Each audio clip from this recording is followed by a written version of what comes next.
Hello again, everyone. Welcome to Time Traveler's Coin Exchange. We are back. We were doing a stream a little bit earlier of another roll, and people said, let's do another roll. So I'm back for another roll. I thought I was picking up a roll of 1989 P. I thought there were 50 Mint Cellos of it, but it turns out that it is a roll of 1989 P and D.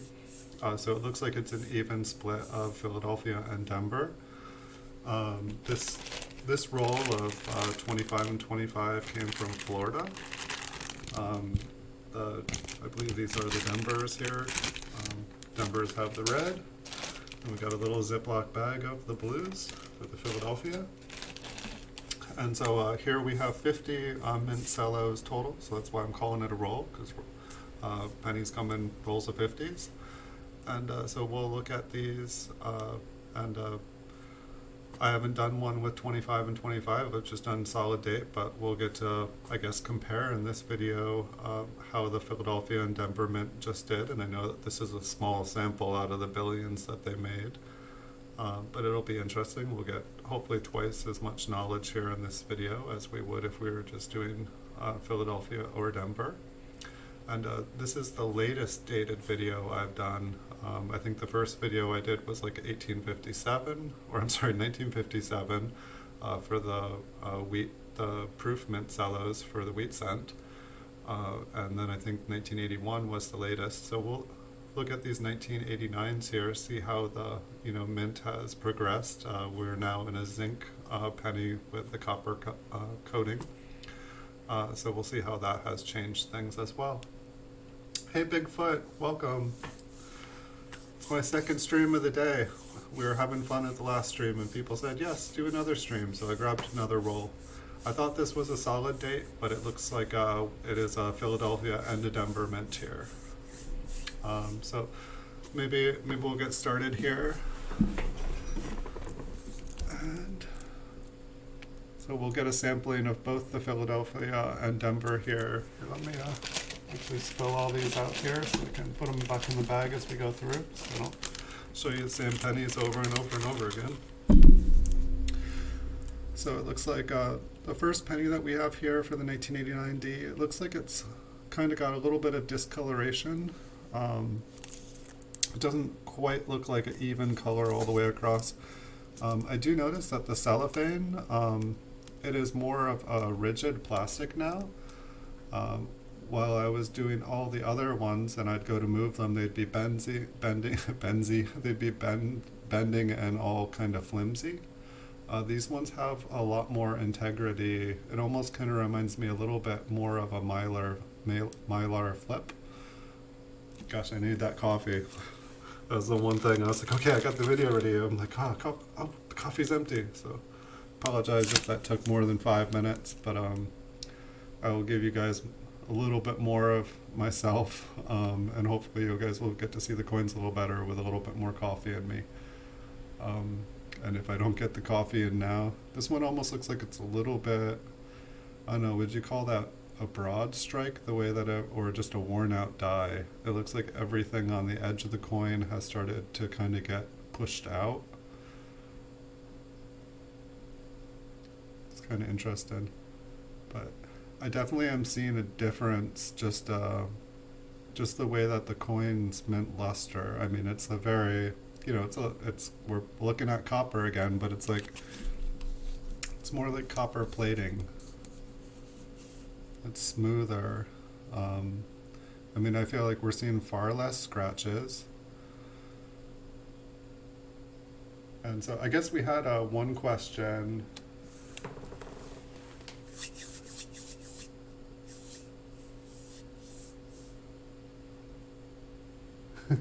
Nice. Bigfoot honey. I was having fun with honey yesterday. I can't talk about that on the stream, unfortunately. And it's not quite how that sounded either. But it was pure honey. It was good honey. Man. So yeah, these are quite a bit different. I mean, the noticeable difference that I'm seeing is like the flip or the cello, it's like a different material. I like it. This is much easier to work with. And it's like I'm only getting the blind in one area. I'm only blinding you guys with one light instead of like 20 different lights. So this is cool. This reminds me more of a PCGS style. This will be good to remember in the future when I'm buying these. The one question we had in the last video that we were doing is like, what's the chance of finding an MS-66? It really, one of the answers that kind of came to mind after, it really depends on the date and mint that you're looking for. Some dates and some mints are better than others. Like, say for example, if you're trying to find an MS-66 2003 P Lincoln Memorial cent, you can probably find one fairly easily. You might even be able to find an MS-67 fairly easily.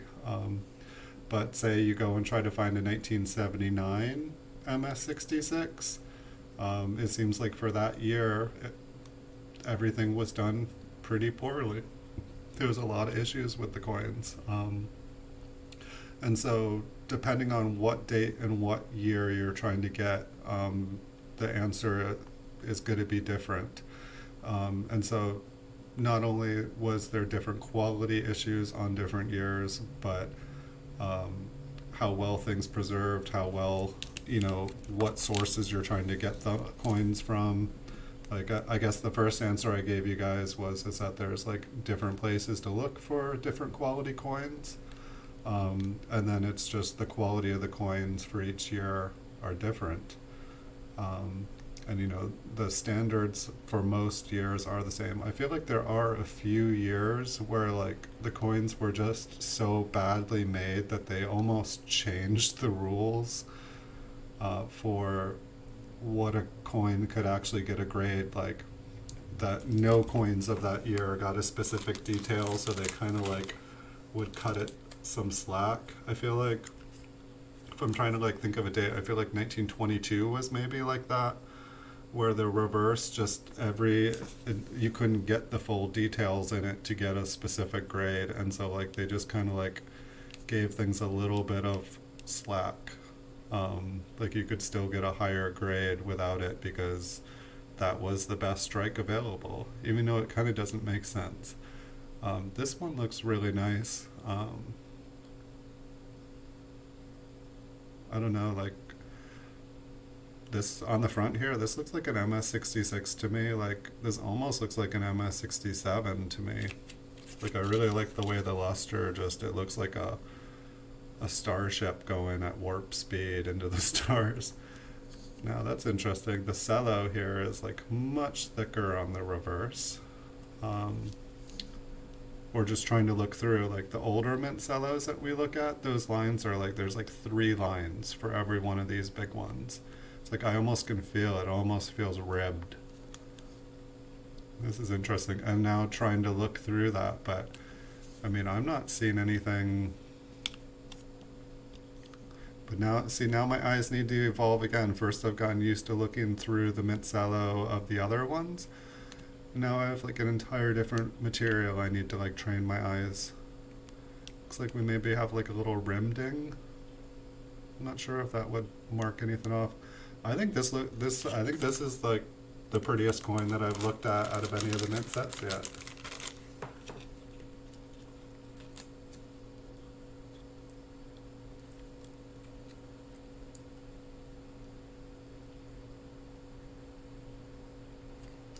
A terrible lot of orange peel fields on a lot of those.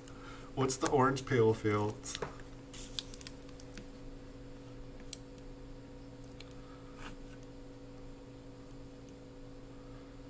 And this one's definitely got kind of an uneven toning here.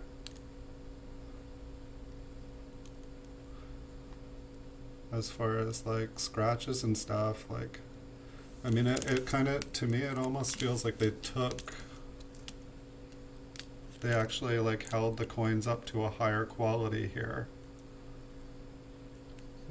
I say that, and then I'm seeing like a bunch of little scratches on the bottom middle. Oh wow, These cellos make the most interesting sounds. I think that this is like the first time I've actually held, I don't know if, does anybody know what year they changed the Mint Cellos? Hold on, I'm gonna attempt to get my coffee, which should be ready now. So if you hear a scream, that is me trying to save a minute and ending up with a coffee disaster. Success.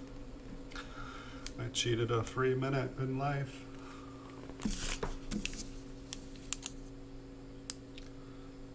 Looks like we got a little spot. We've got that same kind of like the luster getting pushed out to the outer edges.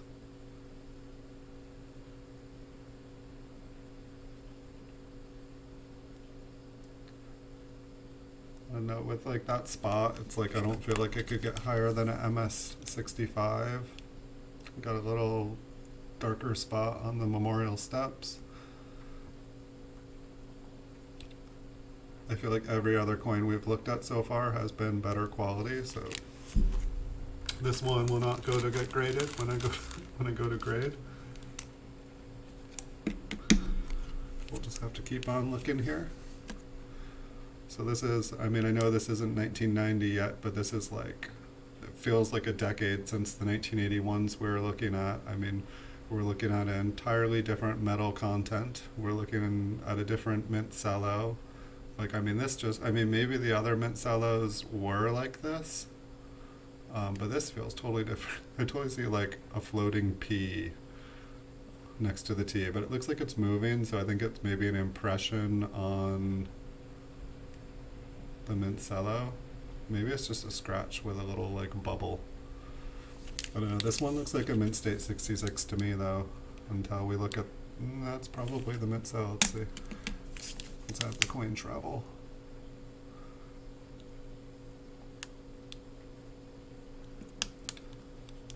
No, it's interesting, like where it was in the holder, like made it look a lot nicer. I don't know if it's just more scratched on the outside, but this almost looks like a 66. I'm gonna have to like break out some more. Yeah, those are all set and finish. That's a shield set.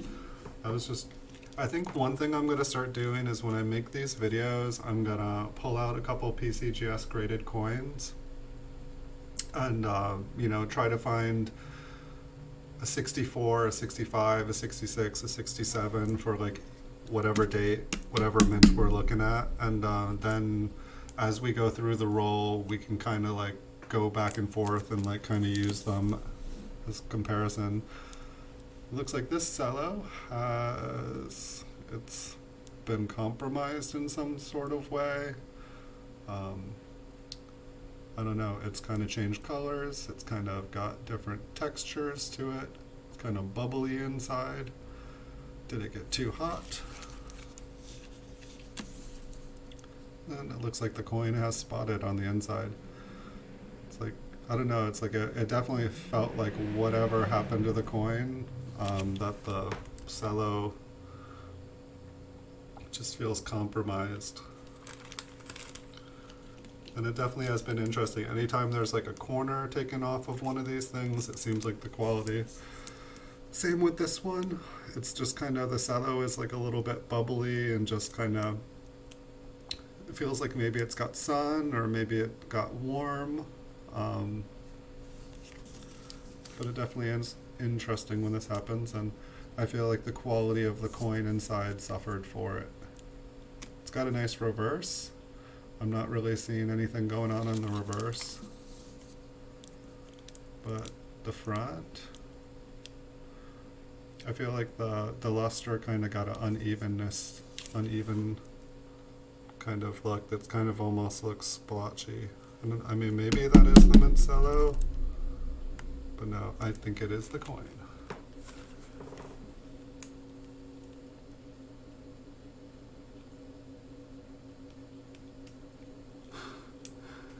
The Black Beauty Naughty Nickels.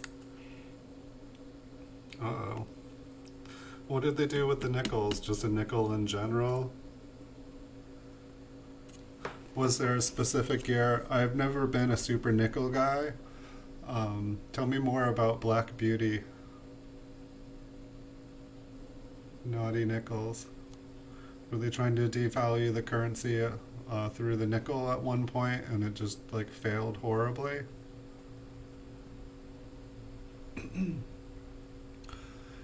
And this one's got kind of, I feel like when you're in the 83 through about 85, just a bunch of the graded coins that I have, they all have like this kind of uneven texture. Like the surface, the fields, it's like not just like a flat field, it's like all over the place. There's like mountains and ravines and yet they still get really nice high grades. Like, you know, I have ones with textures like that that are like MS67. Um, and then it's like interesting, you start to think, okay, they're all like this. And then you get one that's, you know, the back on this one is much smoother. It's still, I can see different textures in it. But it's just interesting. Like then I get a nice flat one and I'm like, oh, okay, it wasn't every coin, just some of them are like this. But it doesn't really affect grade. Fascinating.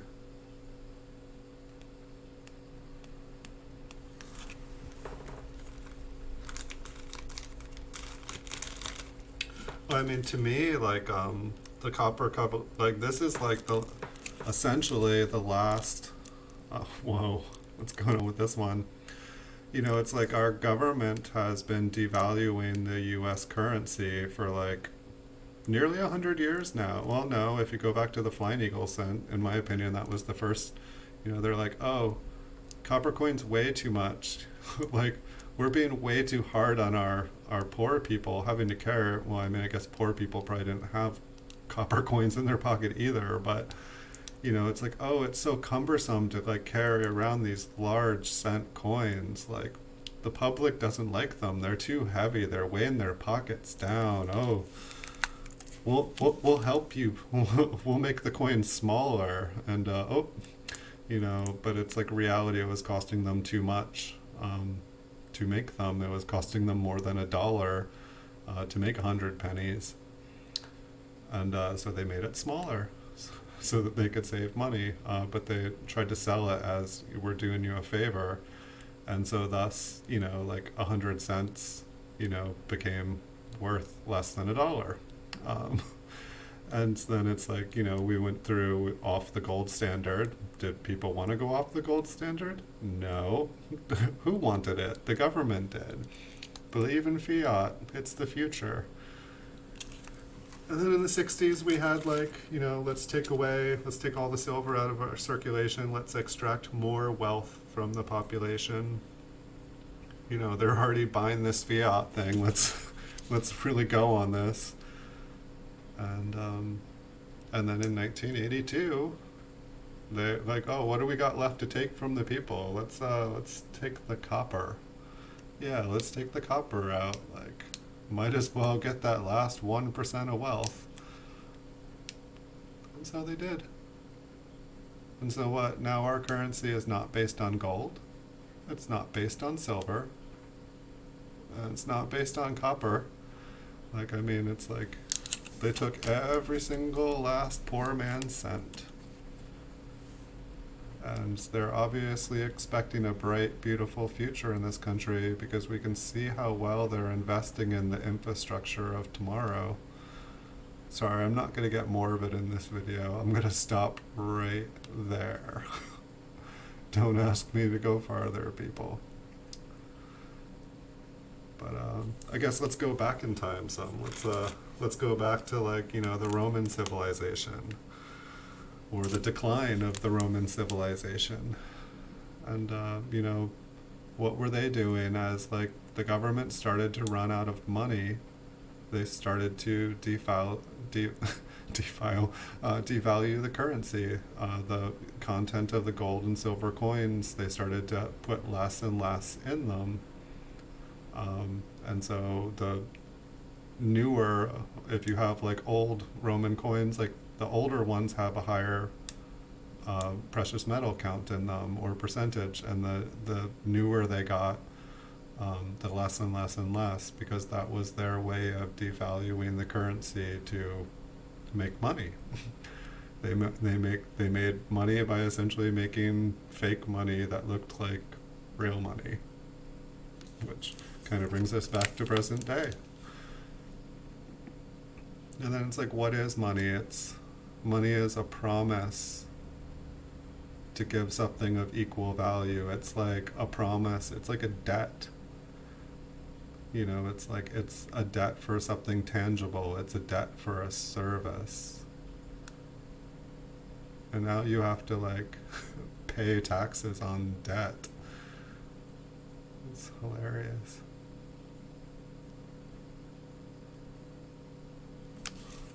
Wow, I need to drink more coffee. I'm usually a little bit more chipper than this. I'm just feeling dark today.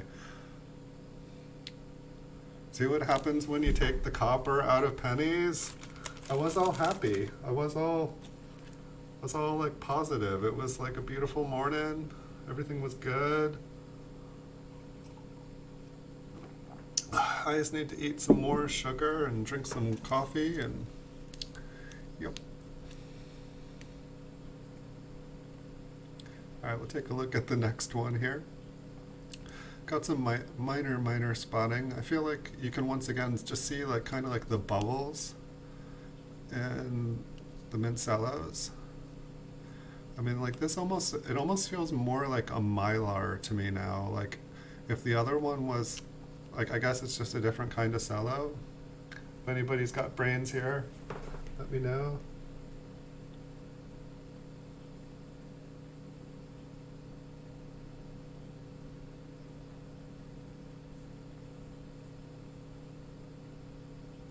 So in 1958 and 1959, they were experimenting with different metals. So was this the nickel? And then when the coins would come in contact with different temperatures and pressure, they would change and turn black. Is that where the black beauties come from for the naughty nickels? I mean, I guess there's another, I believe, like, I just feel a little bad. I feel like, I have knowledge, but like sometimes I don't remember where the sources came, and I don't always remember everything 100% to the word, and so I'm always afraid I don't want to like just like share misknowledge or like corrupt the knowledge and make like knowledge. But like, so like you have the flying eagle cent, and so like they devalued the currency from a large cent to a small cent. And yeah, it's easier to carry around or whatnot. And honestly, like, I like the flying eagle cents. I like them a lot. But one of the other interesting things about it is I believe the flying eagle cent was basically where we got the name nickel from. And I believe the reason is the flying eagle cent, it's not 100% copper. It's not 100% bronze and copper like the large cents were. They actually started experimenting with nickel, and that's what gives it its lighter color. And I believe the reason why is that there was a very rich man who owned a nickel mine, and people didn't use nickels for a lot of things, and so I believe he was able to convince the people, I'm guessing maybe the person making the flying eagle cent or presenting the pattern or saying, hey, we need to, whoever conspired this whole idea, the reason that it got pushed through, he must have been, what's it called when you give the government a bunch of money to get a favor back? Lobbying? Yes, the person lobbying for the small cent. See, and this is where the details for me gets hazy, is that basically it's like the person said, hey, we should change the cent, make it easier for the people. This is why we should change it. And, you should add zinc to it because, or you should add nickel to it because it'll make a better coin and, X, Y, and Z. This is why you should do this. And so that's why the flying eagle cents have that kind of different color. I believe that there's I don't know, I want to say like a 5% nickel content in it, but it gives it kind of a lighter color.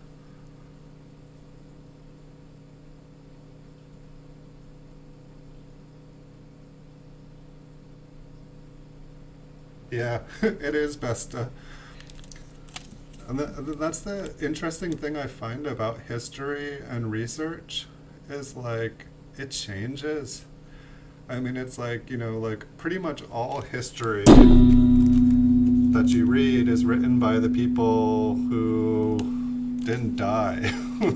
It's written by the countries who won the wars. Like history is very seldomly written by the country that loses a war, and different people in power like to change and alter history to better suit their needs. And it's definitely interesting. Like the US and American history that I grew up with, they don't teach that anymore. Like, it was just kind of hilarious. Like, it's basically propaganda. And then it's like geography and stuff. It's like the world's constantly evolving. You grow up learning that like one place is called something, and by the time you're old enough to go there, it's called something else. And then, you come back and it's got a new name. It's just everything's always changing. Like, facts are always changing.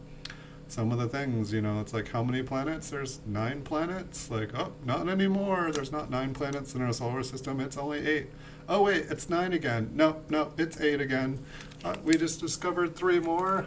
I guess we're all wrong. Like, but, I don't know. When I grew up, like, science was a fact, and, like, you couldn't debate it. It was like, science, it's the one thing that like is like a solid foundation in this universe. Like, I don't know. It's like nowadays, like 2017 on, like it's like facts are what the majority of people are told they are. Facts could be anything our commander-in-chief want them to be. A fact is something that can be backed up and supported by billions of dollars and lots of lawyers. That's what a fact is. A fact is what you're told. How this has anything to do with my eBay and YouTube videos today, I'm sorry. Yep. Yeah, how good is zinc to touch? I don't know, I hear that like copper improves like circulation. And like, so it's like, but I feel like I have heard of copper poisoning. And so it's like, I guess you can take a good thing and you can do too much of it. Not sure. I've known people that ate silver, and I don't know if you've ever seen someone that's eaten a bunch of silver, but they kind of turn like a blue color. I'm not kidding. Like it's really interesting how like if you eat different metals, and I've definitely met some people that seemed like they had some heavy metal poisoning. Like that's one of the reasons. I don't remember if it was this video or the last video, but I was talking about like gold fever and like like panning gold and like having a gold claim and stuff. And one of the reasons that like I stopped was like where I'm at, up in Northern California, is definitely like there's definitely gold. Like my gold claim, there was gold in every pan, but there was like mercury and like different like heavy metals in every pan too. And like sometimes I'd go up and I'd be like panning for gold in like beautiful place, and I'd start to feel sick. And it's like, from what I've learned about heavy metals, like they go to your brain. They like sit in the fatty acids up there, and they make you go crazy. So that's my defense for everything I said in this video. I wasn't conspiring. I was just crazy. Sure.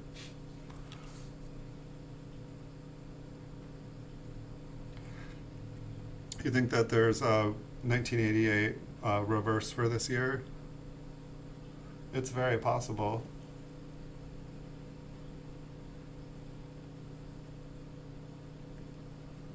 Yeah, I think it's just a matter of time before it's changed to her story. It's definitely time. I don't know. There was one book I really enjoyed reading. It was called like The Myths of Avalon, And it was, the Tales of King Arthur, which most people have heard. But and I've heard it at like 100 different versions. But the Mists of Avalon, it retells the stories, but it's all through the eyes of all the women characters in the book instead of all like the big brave knights and stuff. And it's amazing how you can look at something just from a completely different point of view. Like you can tell it from like 100 different male perspectives, and then you can show it from a female perspective, and it's just like a completely different version of the same truth. I guess that's history and truth. There's just so many versions to it. It's like we all have our perspective from our background. This one's got like a weird kind of haze to it. These 1989 Ds have definitely been interesting. Like this, like just looking through this 1989 batch has been like a totally different. Like I feel like this is my first time doing this, and I'm all yapping away, barely talking about what I'm seeing. But I'm enjoying it, and slowly learning more. I mean, it's interesting. I guess can you guys see like the little notch? This person has purposely cut like a little square corner out of every single one of these. And I'm assuming that means something to the person who cut these up. I've definitely noticed buying and selling PCGS slabs, I've noticed that people mark different coins on the slab. Some people will take like a little like nail tip or like a thumbtack, and they'll just put like, it makes like a little square hole, and I've noticed it placed in the same place in thousands of coins. I've noticed that people will like just take like a Sharpie and like in one of the corners, and I'm assuming it means different things to everybody. But it's like I feel like some people do it so that they're like, all right, I've checked this coin for a variety, or this coin has a spot on it that you can't see online, or like this is a coin that I don't want to buy back, or this coin is mine. Every coin I have is marked there just like this. It's like putting your initials in it. But it's always interesting, like when I used to buy and sell rolls, when I used to buy and sell rolls of like wheat pennies and stuff, like circulated ones, I would mark every roll so that like I would know if I had that roll before. And it's actually interesting, like I'll see like the people like doing like the $50 like silver coin hunting, and like I see them like putting marks on the different coins and stuff so that they can tell if they're getting the same coins back that they sent in, to see what's going on with the circulation, see if they're just looking through the same boxes over and over again, and that makes sense. I've definitely seen some odd things. I've seen like messages carved on pennies and stuff. I've seen some pretty derogatory stuff put on pennies. Like I like that thing where someone was like stamping like "Where's George" or something on like dollar bills, and like you could like track where all the different places that like your dollar bill had gone. I always thought that was kind of cool.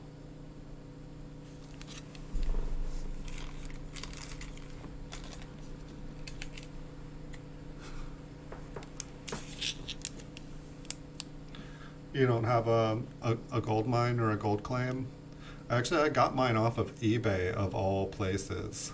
But the one thing about the gold claims is like every year you have to like register like a letter of intent to keep it. You have to pay taxes on it, and that's nothing new. But unless you're actively working it, it's like owning like a piece of real estate. It costs money to upkeep, and then it's like it seemed like it was getting more and more expensive every year. And I eventually just let it go. It was about 100 miles from where I was. During the winter time, the river it was on was like 100% deadly. During the summertime, it was like 110 degrees, and I'd go up there and like practically get heat stroke. There was a lot of large, dangerous animals, and there was a lot of local people who did not appreciate the river being, you know, used for anything other than being a river. They didn't want anyone moving around dirt or soil for environmental reasons, and honestly, I can understand why, because all those heavy metals would just go downstream, and their kids would get their drinking water from that water, and I wouldn't want my kids drinking from stuff, and so I just figured these people have been here for way longer than I have, and it just seems like most of the gold mining companies around here, they've all been sued for polluting stuff, and I'm like, I don't want to like get like a $3 million lawsuit for like a couple ounces of gold. I'm not gonna go around like mudding up the environment here. Um, and it just didn't feel safe. I don't know. It seems like where there's gold, you attract dangerous people. And I don't seem to find that as much with pennies. I'm sure they're out there, but there's just, I don't meet as many like bloodthirsty, like penny fanatics. It just seems to attract a different crowd.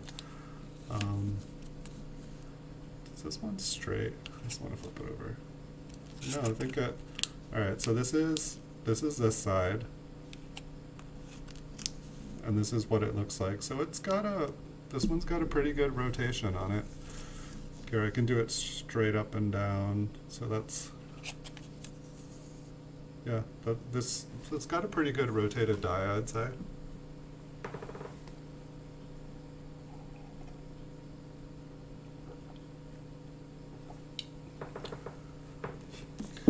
Yeah, it's what I'm trying to figure out is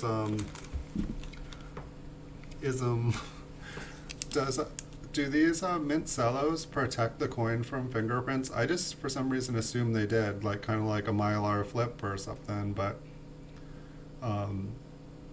you know, I haven't seen any huge fingerprints on these ones yet, but I don't know if at some point the Mint employees were not wearing gloves, because inside the Mint Cellos, just gigantic black fingerprints. Just like the biggest, ugliest fingerprints. Like, I'm just like, wow. That was one thing I was wondering too, is like, you know, it's like I see the people like silver hunting through the $50 rolls. And like, you know, they're just looking for the silver. But I also like, you know, when you're going through that much $50, it's like after the shows, do they go back through the coins and look for higher grade coins? Do they look for, you know, do they really just like bag all that back up and bring it to the bank? I just wonder. So that was the 25 Denvers. Now we've got the 25 Philadelphias here. Oop. We'll see how these are. So it looks like these ones have that same kind of, it's like thicker, and this one seems like it's been compromised. Like you could just see like different color. To me, like that says, I had moisture in me at one point. I was left out and the copper heated and cooled down, and, you know, moisture condensated inside this. That's what it says to me, but this is my first time ever touching or playing with these, so I really don't have any facts, but this one has spotting. Have we seen? So this is our first example of a Philadelphia from 1989. Is the cello feels like it's compromised, and there is spotting.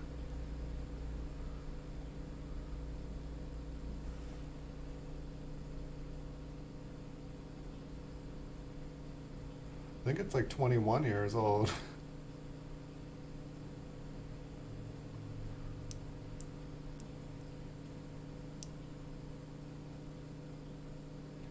So we'll take a look. This one's got that same kind of like feel to it, like it's been compromised. So far the coin looks pretty good. I'm thinking that those scratches are all on The cello, just the way that they go off of the coin. They go straight over. This one looks pretty nice. It definitely seems like, I mean, we've only looked at these 1989s past 1980, but it seems like in general the strikes on the coins, like I feel like there was a manufacturing, well obviously with the different metals they manufacture them different. This one's got it's kind of all messed up from the thing, but the fields in this, the luster look gorgeous.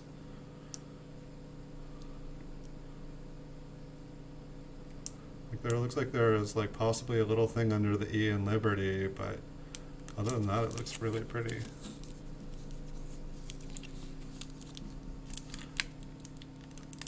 And I'm not sure if I think at like about 1990 I stopped, like I was just focusing on like all the early proof wheat cents and then going up through 1990. I'm not sure how many more modern. I just figured like anything past 1990 I was going to be able to pick up these Mint Cellos like for the rest of my life.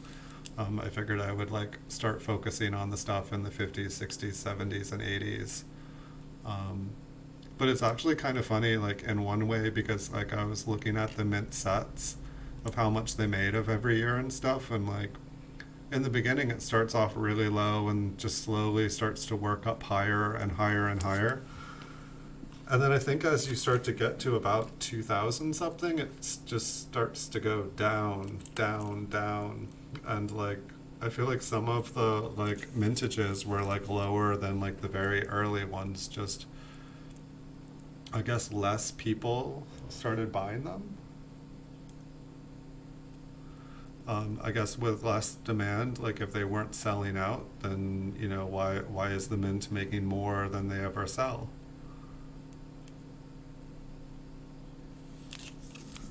We may never know.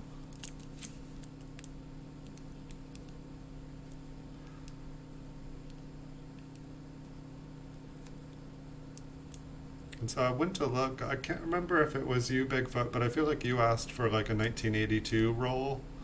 And I think that I had said that I wasn't sure if I had one, and I don't think I have one because I think I looked at, I think it looked like 1982 and 1983.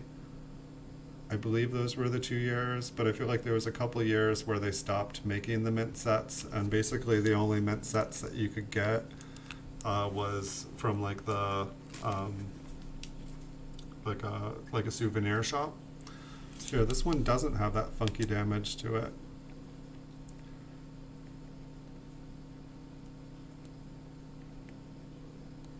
I mean, I guess that's what I would call it, like, because this one is like, well, there is a little bit right down there. You can see kind of the discoloration. But I mean, to me, like, this looks like a Mint State 66. Like, I'd almost say that, like, it seems like maybe it's just a year, or maybe this was a nice batch of them, but see, I haven't looked at enough of them really to, like, feel like I've sampled them, but so far it's looking like the quality of the coins for the mint sets have gone way up, which is my guess why it's way easier to get higher grade Mint State coins for newer coins.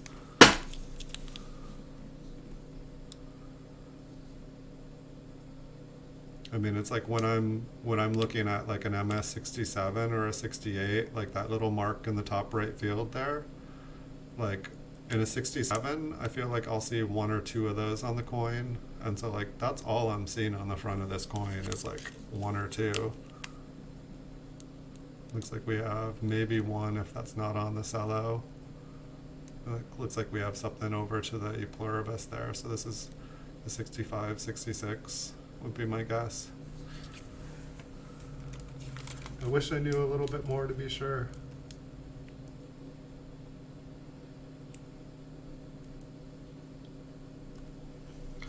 Well, I did see, I mean, if you're wanting to start a collection, I'll tell you straight up, there are, I don't know, I have one right here. What was this one? 1968 to 2010. So, you know, like,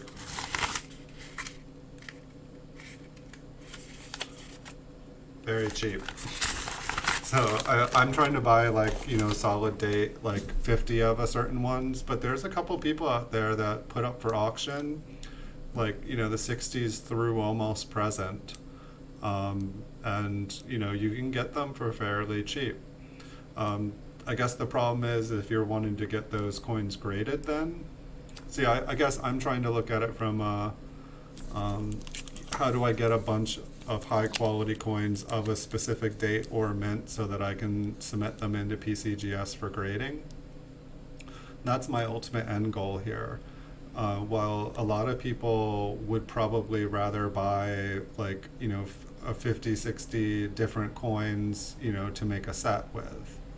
And so I feel like the sets sell really well because most people just want one of every date and every mint. And it's kind of like a crapshoot. Like a couple of them will probably be really nice. Some of them, you know, looking through 50 of these, you know, like 50 people couldn't all get a set of perfect looking ones. You know, some people are going to get the ones with the compromisedness, and some people are going to get the ones that look like this. You know, this looks kind of like an MS66. I'm not sure if that's a dot or just the way the light hits the T there. So these look pretty nice. Yeah, I would say like probably the least expensive ones that I see of the Mint Cellos up right now. It's basically the things that I didn't buy out are the ones that are like you know, a set from 1968 to 1999 or something like that. Like there's a bunch of those for under 20 bucks. They're like 60, 70 coin sets.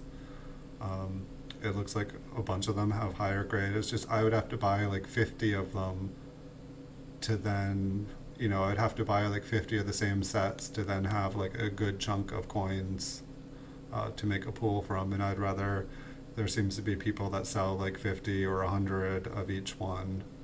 And so that's what I've been going after. Granted, you know, it's probably a lot harder to sell 50 of one date and mint. But I bought them. There's got to be someone else out there who buys them. I did check. Definitely other people buy them. But I feel like most people are buying for, you know, for the silver coins or for the $50 or, because I mean, there's a lot of these coins, like the $50 and stuff, weren't made for circulation. Like, come the later years, they're whatever the not intended for NIFCs. And so some people are buying the sets to then get the coins that they can't pull out.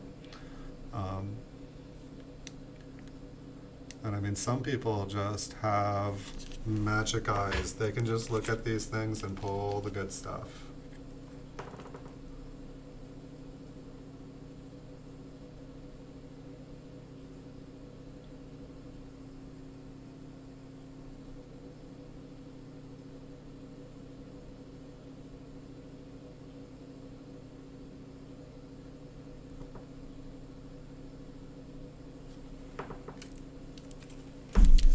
Be interesting to see. Like, I don't think we've seen any toning on any of these coins. We've seen spots. I haven't seen any or am I speaking too soon? What's that in the right field? It's a blue spot. That's hilarious. It must have been subliminal. It's kind of too small to really see. It looks like it has a little black dot in the center of it, but there is a blue spot. Because I was kind of almost wondering, I was like, wait, how many really nicely toned modern cents do I see? Like, do they even tone the same way, or do they just like corrode and turn into a green turd? Wow, that's a beautiful green turd collection. Oh, thanks, yes.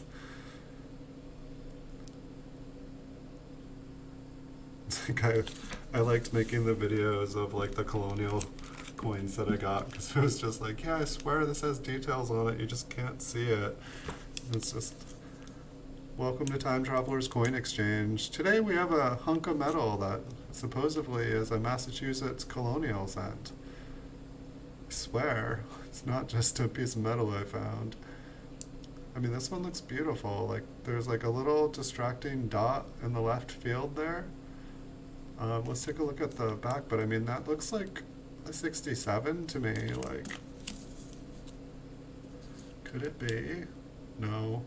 Got something above the cent there, something to the left of the O there. You've been cast down to the MS-66 purgatory. That had a nice front. Baby did not have a nice back.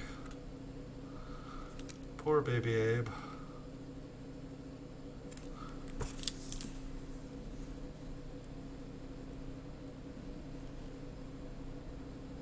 Gasoline makes rainbow.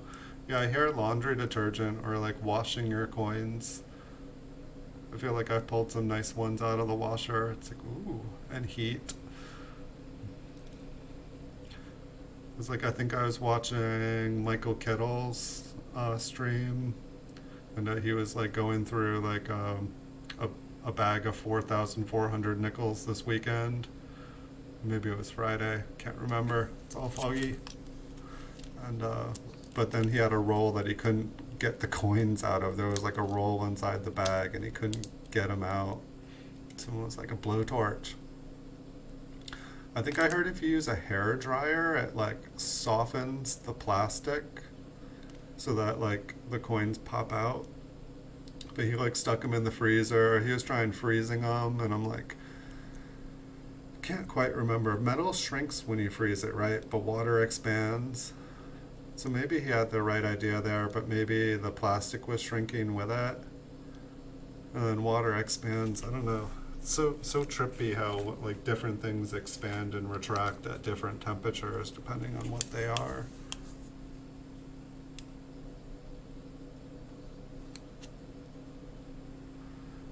Alright, let's see.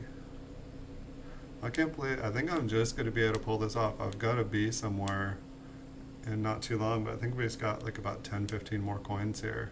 Which actually makes me think that maybe this was more than, I don't know, feels like this has been more than 50 coins. So this package came from Florida, from eBay. And I won't say the name, but if you're ever buying a package of Mint Cellos from Florida, this is what they could look like from eBay.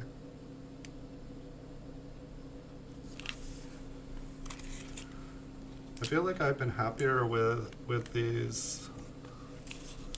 I don't know, like I say I'm happier with these coins, but they're also way newer than any of the other ones that I've seen. I feel like this one, the luster has kind of an interesting, it's kind of like,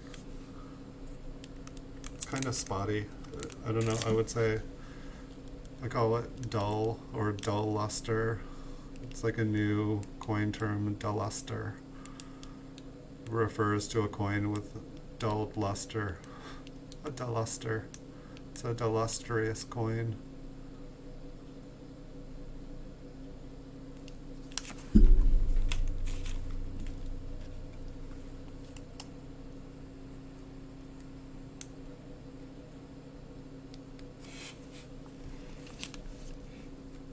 Yeah, I really like I really like Michael Kettle's videos that he does with his coins. I was like, oh wow, somebody's kind of doing what I'm doing, except for they like play nice classical music in the background, and their coins make my coins look like circulated pieces of garbage. Like, I was really impressed. Like, I was just like watching his videos. I'm like, I want that coin. I want that coin. I want that coin. It's like, I was talking to me, he's like, I got coins that look like yours too. It's cool. I just don't make videos of those ones. I'm like, oh no. But I think, I don't know, like, I don't know him in person. I've never met him in person. I've just talked to him on his stream now that I see that he's streaming. But I definitely like what he's doing, and apparently he still thinks that you can't put videos on eBay, because he was saying that he started doing the videos for eBay as well, but then they said no.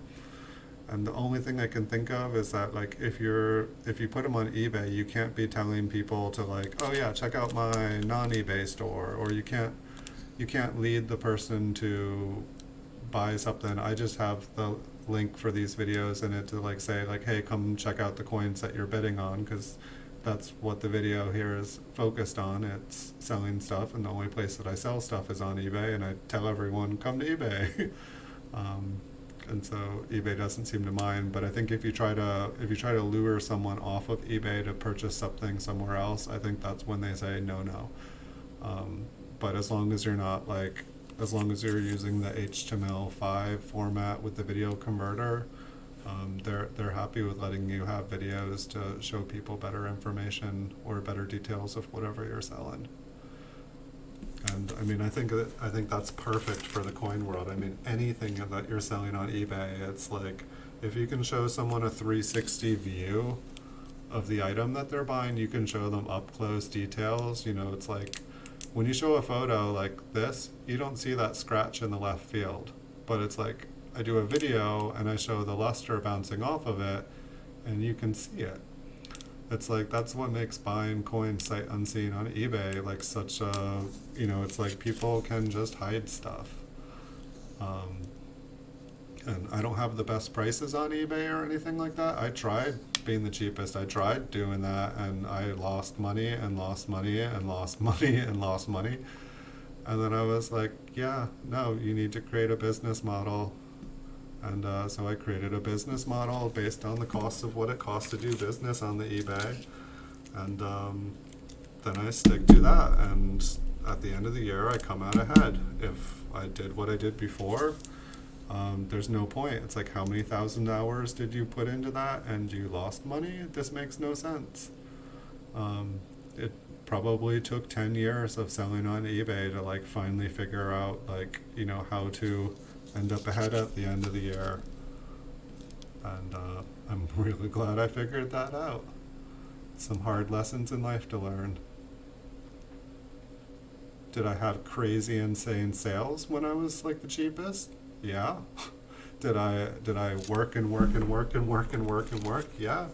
But since I started making these videos on eBay, it's like I've had less and less time to make videos because everything's selling, and I'm having to spend, like, my entire morning, all my free time where I would make videos, I'm having to, like, pack stuff off and bring it to the post office.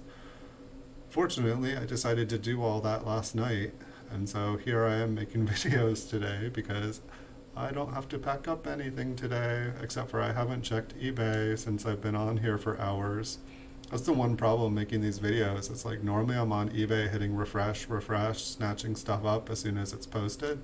Yeah, I'm that guy. But when I make these videos, I don't do that, and so I come back and I'm like, oh, that's there? Buy it now, buy it now, buy it now. And then I'm like, I missed that deal, I missed that deal, I missed that deal, it already sold, dang. But, you know, I'm just being generous. I'm letting other people get some. And I don't know, I think it's healthy to not totally dominate a market, because, you know, you can make a monopoly on everything, but it doesn't create healthy. Competition is good. Like, strong competition is good. You know, like, you want people, other people who enjoy what you're doing out there. Like, it definitely makes the market stronger. Like, if one person falls, there's 10 people to, like, take up the slack. It doesn't just, like, wipe out the market. Like, that's why monopolies are so dangerous, especially with, like, large companies and stuff. Like, if they mismanage and they fall, it just takes an entire economy out with them. That is no good. No good at all.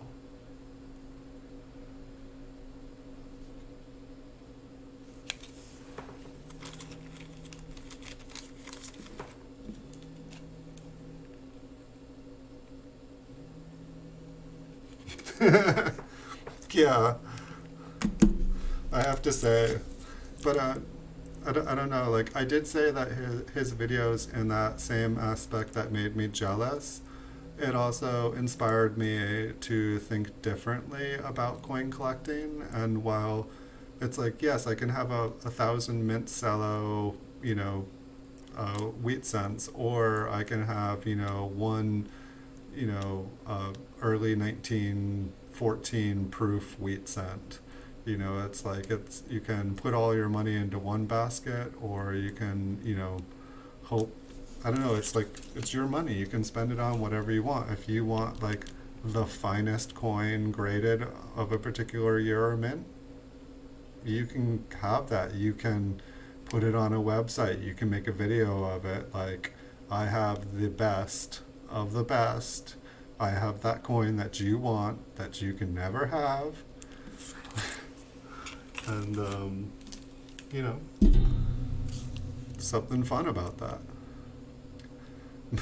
One of my old eBay names, like, I've had different eBay accounts over the years. Like one of the eBay stores that I had, like my coin store was called The Coins You Want, and it did really well. It sold really well, but it felt arrogant. I wasn't trying to be arrogant. I was just trying to be like, these are the coins you want, and it did really well. But here, I'll throw a fun fact out there for people that want a tip on how to save money on eBay. eBay totally lets you have multiple accounts. It's totally okay. You just can't have them interact with each other. You can't, like say, hey, go to this store, go to this store. You can't, buy stuff from your store, bid on stuff. You can't, shill bid on yourself. You'll get banned quickly for that. But you can have multiple accounts. You can sell on one account, buy on one account. But I guess the tip is that if you don't use one of the accounts for a long time, eBay notices. And they start sending you offer after offer after offer, 10% off everything till the end of the month, 20% off an item for more than $100. They just send stuff to you, making the deal sweeter and sweeter and sweeter and sweeter until you can't take it anymore. You're like, I want that money. And then as soon as you start using the account for like more than a month, all of a sudden they don't offer you anything. You post a few thousand items, they don't offer you any free listings. You don't post anything. They're like 10,000 free listings, like. And so it's like, if you guys want special offers, if you want deals, either don't use your account or get a second account. I mean, the same thing going if you don't want people seeing what you buy. Like, it's like I buy stuff off my main seller account, but that doesn't mean I don't have other accounts buying stuff off that I don't want people to see that I'm buying, that I don't want people to know that I'm like, it's totally legal to have more than one eBay account. And there's just, there's like a whole rules page that you can read just if you want to inform yourself on it. But if you want to be saving $10, $20 off every purchase you make, off every large purchase you make on eBay, there's definitely ways to do it. All right, we are at the last coin, folks. And it's got that beautiful environmental damaged packaging. I mean, maybe that's very common. Maybe it's just the way it bends, but we'll see after we've looked at a bunch of these from the late 80s. We'll see how this one goes. I mean, I would say if these came from Florida, Florida is a very hot, humid state in my mind. If anyone's from Florida, you guys can back me up on that. I've never lived in Florida. It's just what my imagination says about it. But I don't know, for the most part, I feel like the flips, they seem like better quality. They seem more strong, more rigid. Like, it seems like they're gonna protect the coins better. I feel like if this is happening from humidity or hot temperatures, then that's no good, because I'm not seeing that from older ones. I don't know how these were stored. Overall, I would feel like I feel like the coins had a higher grade than the older Mint Cellos that we've been looking at. Like this obviously is not a beautiful example here to leave you guys on, but it's the last coin, so it's what we got. I don't know. I'm very curious. Maybe for tomorrow I'll try to pull one out that's from the late 80s as well, just so that we can compare the different Mint Cellos. I just don't know if this is like super common or not. And it looks like about a third to a half of the coins from this batch had this kind of particular damage to the cello. It's not as bad as the mud pennies I was getting. It didn't look like a mud set that had been like dropped in a muddy puddle and then just left to dry with all the mud caked and cracked on it. And once again, I really hope that was mud. I really hope it was. Otherwise, oh my. So I think I'm gonna have to say goodbye, everyone, because I've got to be somewhere very, very, very soon, and then I got to be back here very, very, very soon. So I will see you guys all tomorrow. If you guys enjoyed the stream and you enjoy my videos, feel free to hit the like button and subscribe. If you guys don't like them, thumbs down me. Thumbs down me, please. I need to know. Be honest, guys. So thanks everyone. I'll have another stream tomorrow morning, and I'll probably have some loose PCGS graded videos as well. And I'll just keep planning more stuff for you guys. I do have a lot more planned. There's like I'm going to be getting into the vault and the bunker. I'm going to be cleaning out my desk of all the stuff. Maybe I'll be able to like show you guys more of the environment that I'm in here, other than having a green screen it, so that you guys don't just see like doesn't look like a goblin or a dragon vault or something. So thanks everyone. I will see you guys tomorrow. Wish you guys a great night. Stay warm, stay dry. Hope your power stays on. And good luck hunting, and enjoy your coins. All right, bye all.